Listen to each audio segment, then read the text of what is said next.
Bom dia, eu sou a Magali Leite, conselheira de administração do IBEF São Paulo e CFO da Beneficência Portuguesa. Hoje eu estou aqui para mais uma entrevista da série promovida pelo IBEF Mulher, com CFOs, e hoje eu vou conversar com o Tiago Azevedo. A gente vai falar um pouco sobre conjuntura, pandemia e Mercado Livre. O Tiago Azevedo é CFO do Mercado Livre no Brasil desde 2018. Antes disso, foi CFO da Hershey Brasil e América do Sul. Também trabalhou bastante tempo na Unilever. Tem uma formação bastante expressiva nos Estados Unidos. A graduação dele, inclusive, teve uma coisa bem interessante aqui, que foi uma bolsa de tenista, bacana também. Também fez MBA nos Estados Unidos pela NYU, e em 2019 o Tiago foi um dos 3 finalistas do Prêmio Equilibrista do IBEF São Paulo. Tiago, seja bem-vindo, obrigada por aceitar o convite do IBEF Mulher. Para começar, eu vou pedir para você resumir qual é o mercado do Mercado Livre no Brasil e como vocês estão posicionados. Perfeito. Primeiro, obrigado pelo convite, Magali. É um prazer estar aqui com você, para o IBEF Mulher e depois, né, obviamente, para todo o IBEF. Sempre bom bater esse papo. Então, muito obrigado pelo convite aí, pela lembrança. O Mercado Livre, ele está em dois grandes mercados, né? Que são complementares, né? Eu acho que esse que é o poder, talvez, do Mercado Livre, é ter um marketplace onde a gente atrai vendedores e compradores, então tem um tráfego muito grande por mês de usuários, de compradores, mais de 30 milhões de usuários compradores únicos, né?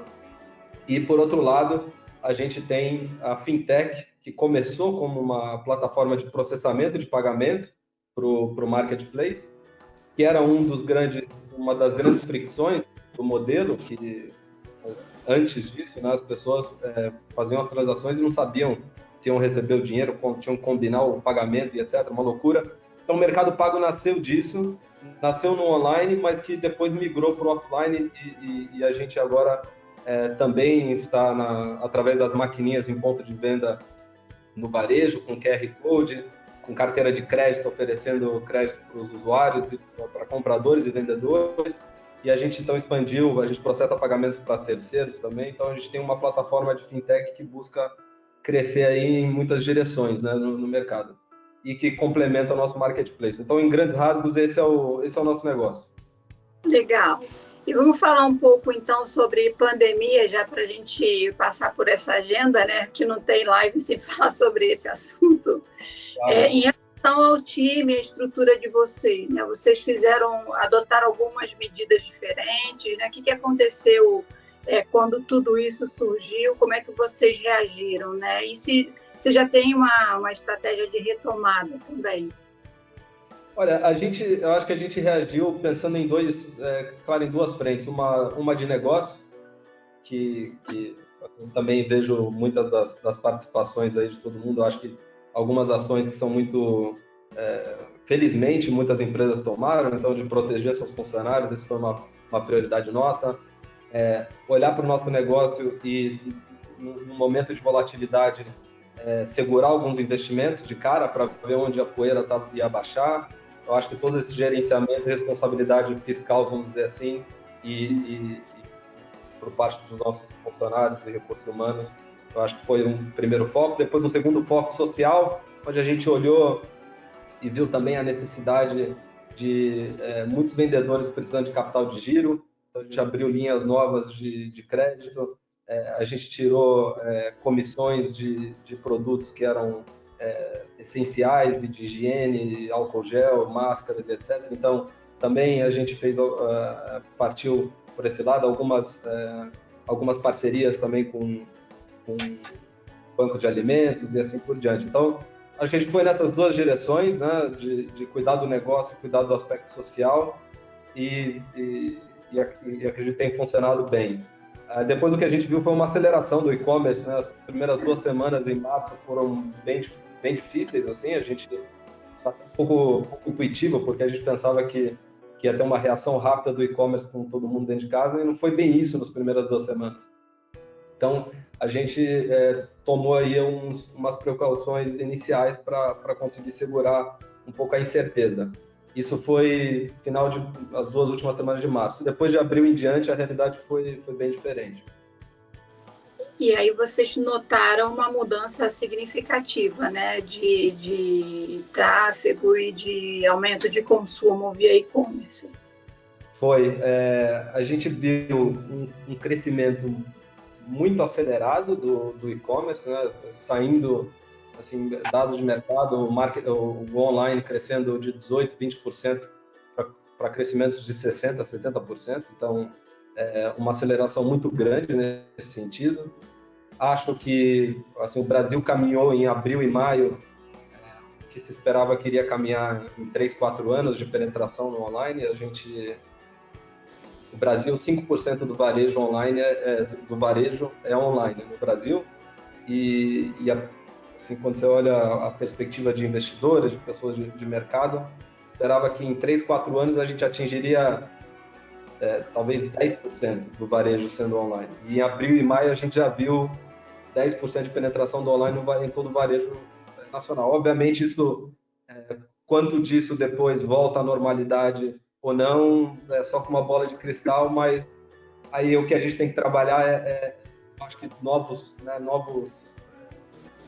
formas de consumir, né? Novos usuários vão mudar um pouco do que eles tinham. Do que eles tinham de costume, né?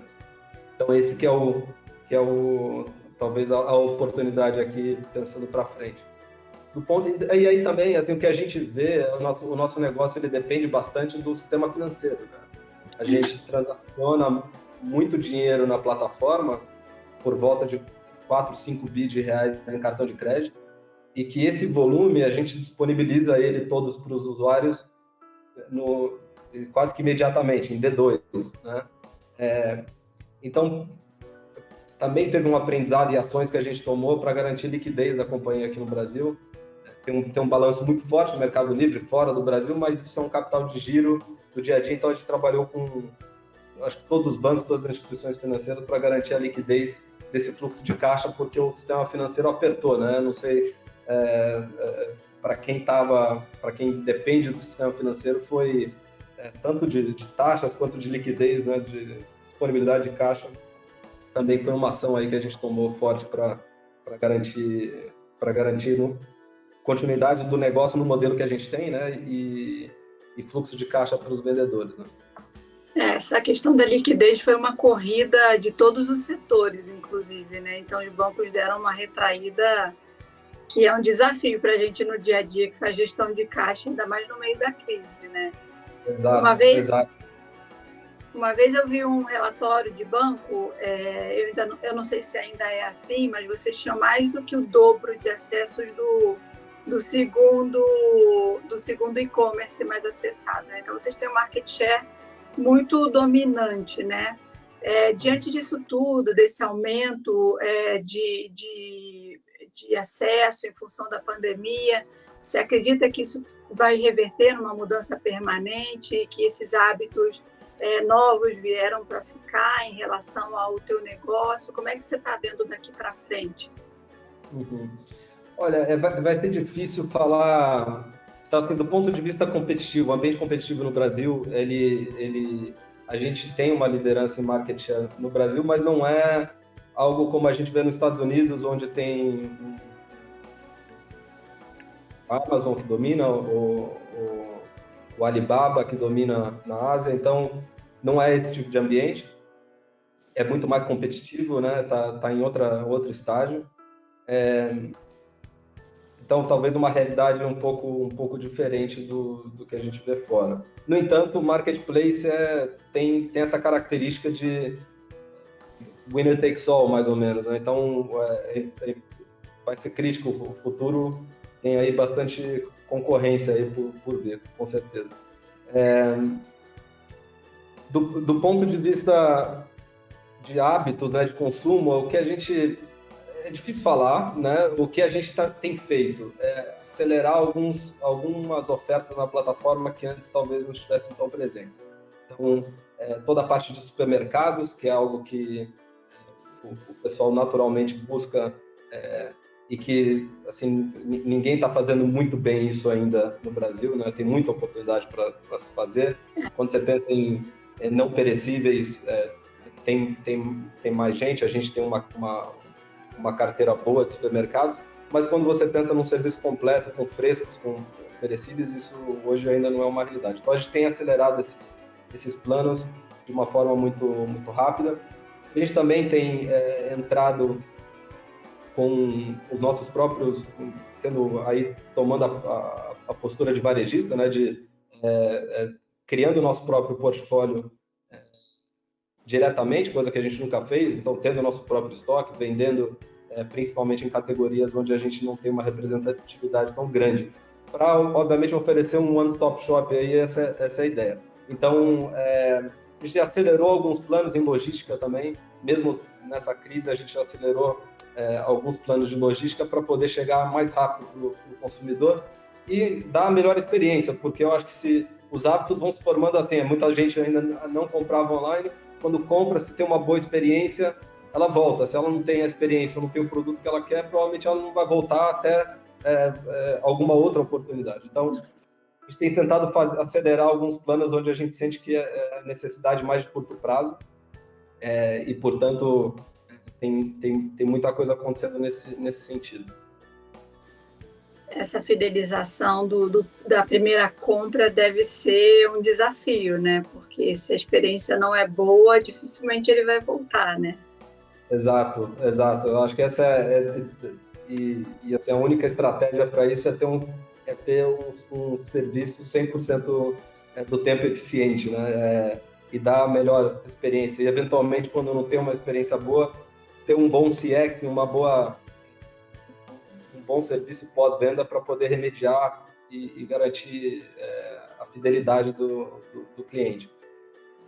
Outro tema que a gente tem feito para isso a gente tem juntado a nossa carteira digital, né, que é Mercado Pago, com o Marketplace. Então, hoje os usuários conseguem ter benefícios. Se você vai numa farmácia e usa um QR e compra algo, você tem benefício também no Marketplace. Então, a gente unificou esses dois mundos, né, do ponto de vista do usuário, para que ele interaja com o Mercado Livre, independente da plataforma, mas que ele esteja sempre progredindo em termos do status dele de loyalty com a gente e, portanto, tem mais benefícios de frete, mais benefícios de descontos e etc., conforme ele avança nisso. Então, também dar esses benefícios para os usuários conforme eles usem o Mercado Livre ajuda a trazer o retorno, né, e trazer a fidelização. Então, esse é o caminho. Você falou um pouco aí de investimento em logística, né? Provavelmente em centro de distribuição também. Vocês são heavy users aí da estrutura de logística brasileira, que também é complicado, né? Como é que você define os principais desafios para cumprir SLA, para evitar o peso da cadeia no negócio? Como é que consegue conciliar isso tudo e não jogar esse peso, essa carga no preço final, né? Como é que funciona isso? Olha, excelente ponto. Essa é uma jornada aí que o Mercado Livre tem embarcado aí nos últimos 3 anos com mais força, né? Especificamente nos últimos 2 anos, talvez, com maior investimento. A gente primariamente dependia dos Correios para fazer os transportes, para fazer toda a nossa logística. Hoje, já 50% do volume já é gerenciado diretamente pelo Mercado Livre. E 50% está com os Correios ainda. O que a gente busca é acelerar ainda isso. Eu acho que sempre vai ser um complemento, nunca vai ser só a capilaridade que os Correios têm, é inigualável. Mas dentro de regiões, a gente acredita que consiga atingir aí um maior número de usuários, provavelmente para 70%, 80% da população, através da nossa logística. A gente tem 2 fulfillment centers, onde a gente opera estoque para os terceiros, aqui em São Paulo. A gente tem um abrindo no Sul e um no Nordeste, e uma série de pequenos hubs de distribuição, começando com São Paulo, onde a gente iniciou, mas expandindo para o resto do Brasil, para fazer essa cadeia. E essa cadeia, assim, a base atrás dela é uma base de tecnologia, de conectar muitos pequenos transportadores, até pessoas com um caminhãozinho, com um carro, e ter uma plataforma que conecta e a gente consegue criar escala e profundidade nas rotas e penetração nas rotas, né, em várias regiões do Brasil.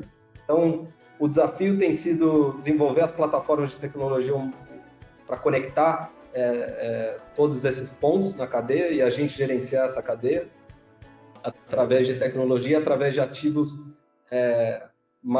pensando em centros de distribuição, menos ter os nossos próprios caminhões, etc., mas ter a tecnologia e os centros físicos. E eu acho que isso tem um poder muito grande. A gente está avançando com algumas outras opções para poder criar essa flexibilidade, talvez essa penetração de você poder estabelecer um cross-dock, um hub, e poder conectar aquela região de motoristas daquele lugar que podem ir até o hub, pegar, aceitar a tua rota, fazer a tua rota. E isso é uma receita para alguém que tinha um ativo que não estava sendo usado, e aqui uma oportunidade de negócio para ambos os lados. Então, esse é um pouco, entre várias estratégias de chegar no cliente, essa é uma delas. O aéreo também, então a gente tem trabalhado bastante, inclusive, com a Azul, e com outras também aéreas para fazer os line hauls maiores. Então, estamos tentando chegar de tudo quanto é jeito. Essa é a verdade, a gente está acelerando em várias frentes, testando muita coisa, e tentando estabelecer aí entregas em até 2 dias aí para grande parte do volume. Vamos seguir nessa, trabalhamos muito próximo também dos Correios, e aí tentando nessa mescla conseguir o melhor serviço que a gente puder. Você está falando de coisas aí que são tradicionalmente muito complexas no Brasil, né? Custo Brasil, cadeia tributária, a gente passou por um evento traumático recentemente, que foi a crise dos caminhoneiros, né? Então, como é que vocês fazem aí qual é a estratégia de mitigação de risco de vocês, né? Porque diante de uma situação dessa deve ser um pouco, né? Eu acho que agora, eu diria que hoje a gente está muito melhor posicionado por uma crise como foi a crise dos caminhoneiros, onde nossa dependência era muito maior, né? A gente estava 85% do volume dos Correios praticamente. Então, aí a gente estava muito exposto. Hoje, eu diria que a gente consegue, tendo 50% do volume já dentro da nossa cadeia logística, a gente consegue, em casos onde a gente sente, por exemplo, no Rio de Janeiro, a gente está tendo um problema importante com os Correios. Quando isso acontece, a gente consegue usar, já tem infraestrutura colocada para se adaptar a essa situação e conseguir servir o Rio de Janeiro de outra forma. Então, a nossa estratégia de diversificação um pouco desse risco, de ter um plano B, é justamente abrir todos esses canais de distribuição e modais, né, de distribuição, para poder reagir numa situação como essa. É onde a gente tem investido muito, o time de envios tem feito aí um trabalho fantástico em termos de acelerar essa rede, essa malha. Esse ano a gente está abrindo mais de 30 hubs de distribuição nos últimos anos e dois fulfillment centers justamente para criar esses canais. Acho que essa é a nossa, por aí onde a gente vai. Depois a próxima fronteira disso é trazer um pouco também do viés de sustentabilidade, de transportes elétricos e etc. para essa cadeia, que também está nos nossos planos aí, de a gente conseguir uma forma de escalar isso que faça sentido do ponto de vista do negócio, do ponto de vista ambiental também. E a gente vê que o mercado ele está muito agitado, né? O meu, o seu. Então a gente vive lidando aí com novos entrantes ou com players mundiais que vêm para atacar Brasil, né? Como é que vocês estão vendo a entrada desses grandes players aí no e-commerce do Brasil? Como é que está a estratégia de vocês em relação a isso? Olha, a nossa estratégia, eu acho que ela em grandes rasgos é o que eu comentei. Eu acho que a gente acelerar cada vez mais a nossa oferta de produtos. cada vez mais acelerar dentro do marketplace, em todas as categorias, em todas as verticais, ter um portfólio mais completo, ter nossa oferta de supermercados sólida e poder realmente ter um marketplace que seja, em termos de produtos, de listagens, né, inigualável, e que também consiga, junto com logística, oferecer o melhor serviço. Então, a nossa estratégia é tentar, junto com o mercado pago, com o nosso braço financeiro, poder oferecer serviços financeiros para os vendedores, para os usuários, seja através de créditos, seja através de uma carteira digital que dá um rendimento, né? A gente sabe que 50% da população no Brasil é desbancarizada. Então, hoje, dentro de mercado pago, a pessoa que recebe, faz uma venda, tem um rendimento nessa carteira, tem acesso a crédito, tem acesso a pagar suas contas, seus boletos, suas faturas, fazer transferência para outras contas bancárias desde ali, que a gente implementou recentemente. Então, a gente acredita que se a gente fortalece esse ecossistema entre um marketplace, uma logística e a fintech, a nossa estratégia para se fortalecer e, portanto, estar mais preparado para a concorrência que é normal, né? Então, obviamente, a Amazon sendo talvez a quem você tem em mente aí na pergunta, é uma empresa que no Brasil tem um market share pequeno comparado talvez com Magazine, B2W e Mercado Livre, mas uma companhia com muitos recursos e muita capacidade. Então, a gente está avançando nessas frentes para estar melhor preparado, melhor servir o usuário, e depois, eu acho que se a gente conseguir fazer isso, a gente se posiciona melhor para eventuais cenários aí mais fortes de concorrência. Fazendo isso bem feito é um mecanismo de proteção poderoso, né? Dificilmente, se você atende bem, se você tem um portfólio completo, se você tem a solução de serviço financeiro, né, que é suficiente para a tua cadeia inteira, fica mais difícil para quem está chegando, né? Claro, a gente está tentando, por isso eu acho que o foco tem que ser na velocidade de execução. Nesse mercado tem que ser isso, né? Então toda a companhia e toda a cultura da companhia é voltada para isso. E como eu disse, o Brasil é um cenário diferente, tem 3 grandes marketplaces aí e e-commerces, né? Hoje não é só um player, então também para quem chega não é só um versus um, é um versus vários. Então esse é o cenário do Brasil de e-commerce, vai ser interessante ver essa evolução aí. Tiago, eu sei que você teve uma expressiva participação aí na construção da estrutura de serviços financeiros do Mercado Livre no Brasil, né? E vocês têm uma boa representatividade, né, de produtos nesse sentido, POS, carteira digital. Me conta um pouquinho o que é esse desafio.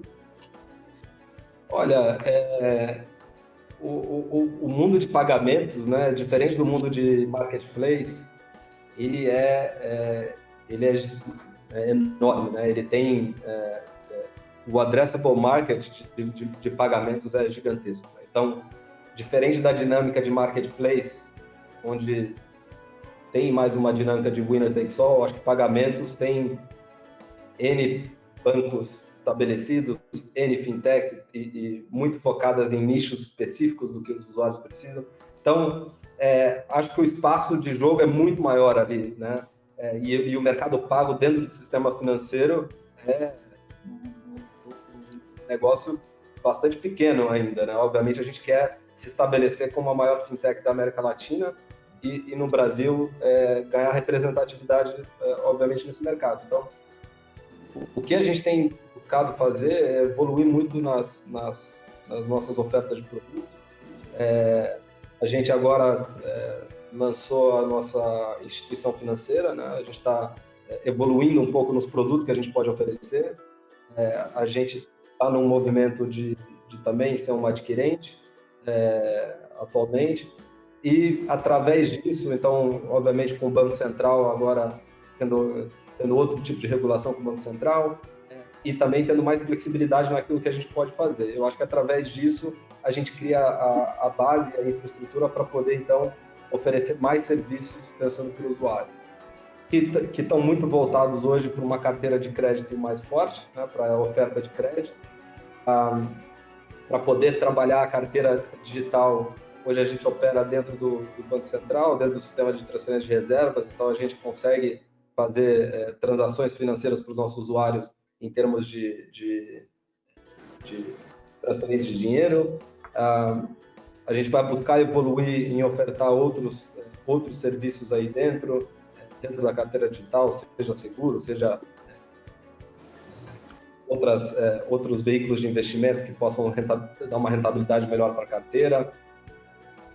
Toda a parte, obviamente, de pagamento de contas, boletos, toda essa tecnologia. Então, a gente está buscando acelerar do ponto de vista de produto para o usuário e do ponto de vista da área financeira, a gente também tem que criar infraestrutura para poder dar essa flexibilidade, porque dentro das nossas regulações do sistema financeiro, a gente precisa ter alguns tipos de licenças específicas através do Banco Central, poder oferecer essas flexibilidades, né, para o usuário, esses produtos. Tem muita coisa por trás que não se vê, né, quando você está no web. E isso que aí, né, dentro de casa também a gente tem trabalhado muito junto com o time de mercado pago para conseguir fazer isso da melhor forma. A gente está vendo que as fronteiras entre os setores estão ficando muito sutis, né? Então, você fala do marketplace, que já tem toda uma gama de soluções de serviços financeiros, que também vai concorrer com players que estão mais no mercado financeiro. A gente fala, você tocou no nome do concorrente aí agora há pouco, a Amazon lá fora ela tem solução de saúde para empresas hoje, né? Então, essas possibilidades todas dentro do teu mercado, elas estão tomando uma amplitude muito grande, né? Como é que você vê tendência de marketplace no Brasil? Como é que vocês estão se preparando para esse mundo onde a gente vai ter cada dia mais impacto de solução digital, né? Muito investimento em tecnologia? Como é que vocês estão se estruturando para isso? Porque caixa também é uma coisa bastante sensível, né? Quando a gente fala dessa amplitude toda que o teu setor está começando a alcançar, né? Claro. Eu acho que o que você comentou aí, eu acho que do mundo de fintech, ele acaba entrando dentro de assim, quando você olha para várias empresas de vários setores que você não imaginava que poderiam ter uma ligação talvez com o sistema financeiro, operar através de uma fintech, alguns produtos e tudo mais, você começa a ver que começa a ser interessante para vários setores essa junção aí, né? Então, claramente é uma tendência que a gente vai ver muito mais essa relação entre empresas e setores menos óbvias, que você imagina que agora com a tecnologia conseguem entrar em áreas que antes não entravam. Então, isso e talvez a complexidade do sistema de pagamentos hoje, né, do tamanho do mercado, ele te permite ter muitas entradas, muitos canais diferentes para chegar e servir o usuário para o que ele precisa. O que a gente vê no futuro, se a gente olha bastante o que aconteceu na China, né, em termos de pagamentos,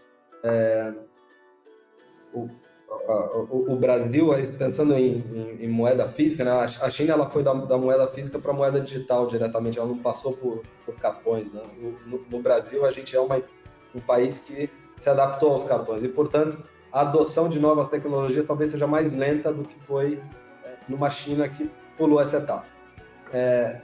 Então, mas a gente acredita que vai acontecer sim. No entanto, você precisa estar no varejo físico, você precisa ter as maquininhas, você precisa ter o QR Code, e isso vai evoluindo, né? Você tem os diferentes produtos, isso vai evoluindo conforme a experiência seja melhor. Eu acho que é nesse sentido que a gente vai andar. No marketplace, possivelmente o que a gente vê é a consolidação de diferentes e-commerce dentro de grandes marketplaces.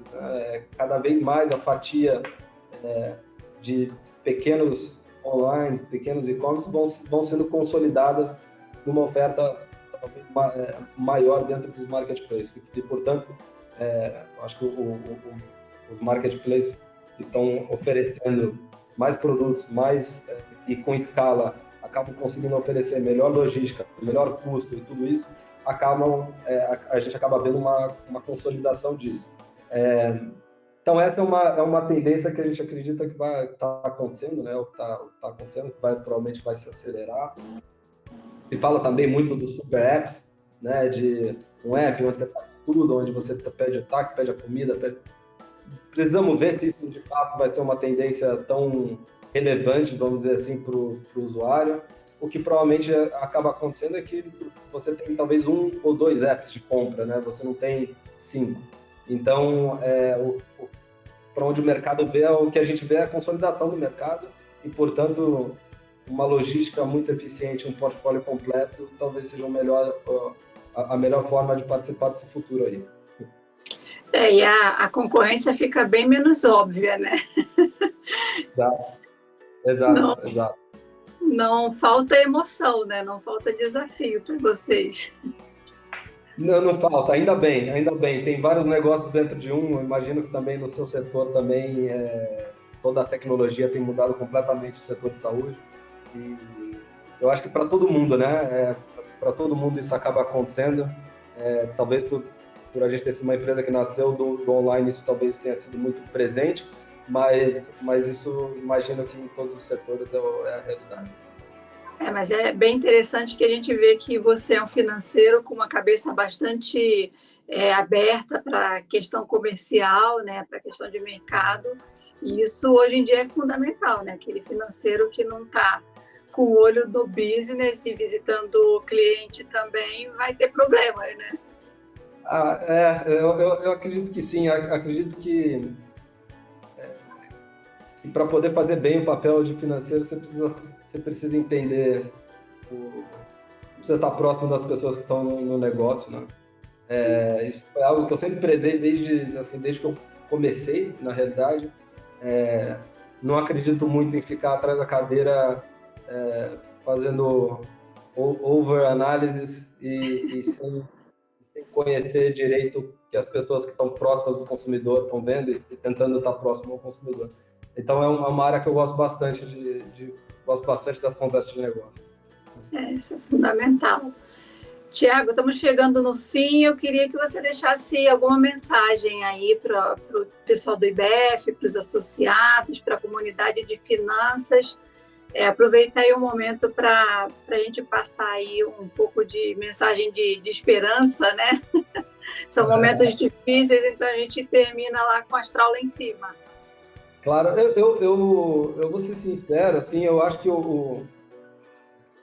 desde que eu estou no Mercado Livre, aprendo praticamente todos os dias. Eu aprendo alguma coisa nova, de fato, porque eu acho que o mundo de online, o mundo de pagamentos muda muito, eu acho que todos os setores mudam muito, mas para mim foi talvez vindo da indústria e conhecendo tudo que acontece de meio de pagamento no back office e no front, foi algo muito diferente das experiências que eu tive e o online também. Então, acho que em todos os setores a gente aprende quando muda e quando entra em diferentes desafios aí.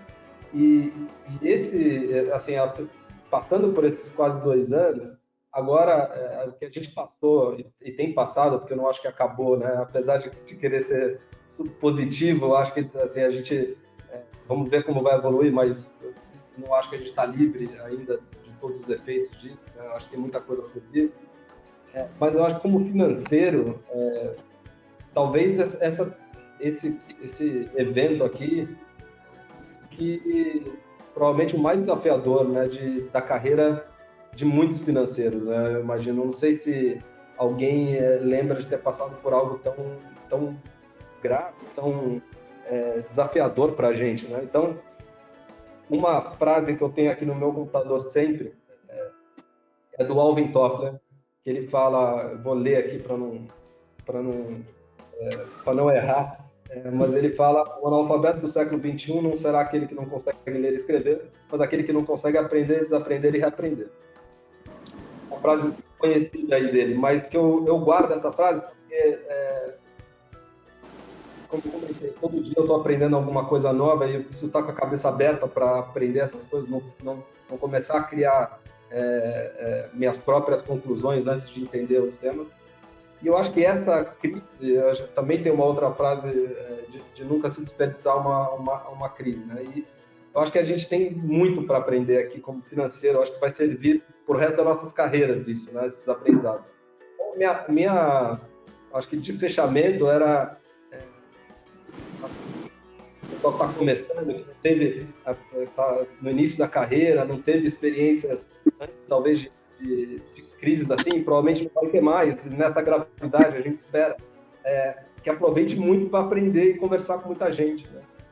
Porque eu acredito que sim, a gente precisa aprender, reaprender e tudo mais, mas também não podemos esquecer da história, né? Porque se você ler a história, muitas coisas se voltam a repetir e a única coisa que muda é o que a gente faz com isso, né? Então, acho que a gente tem que ser flexível para conseguir se adaptar aos eventos que vão acontecendo e aprendendo que o mundo muda, a tecnologia muda, então, portanto, a reação vai ser diferente. Mas, enfim, muitos desses eventos vão continuar acontecendo, então a gente não perder esse momento e não esquecer disso para frente. Então, acho que vamos ter os olhos muito abertos para ir entendendo, né, como a gente se comportou, seja do ponto de vista emocional, profissional, técnico, e usar isso. Então, meu convite seria a gente não perder isso, essa oportunidade que a gente está tendo, obviamente, né, pensando só pensando na experiência aqui que, infelizmente, a gente está passando, todos estamos passando, mas já que estamos nela, então vamos aproveitar ela para frente, vamos crescer junto aí nesse momento. A oportunidade de aproveitar as lições aprendidas, né? Eu queria agradecer muito, Thiago. Foi um prazer conversar com você. Desejo muito sucesso para você, para o Mercado Livre. Agradeço ao IBEF a oportunidade. Foi muito bacana ter essa experiência aqui com você. Obrigada. Igualmente, Magali, o IBEF, mulher e o IBEF, como todo, obrigado pelo convite. Magali, bom dividir esse espaço com você. A gente já se viu em vários eventos, mas a gente nunca falou talvez tanto tempo como a gente falou agora, então muito bom trocar esse papo com você e um bom fim de semana aí para todo mundo. Obrigada. Tchau. Obrigado.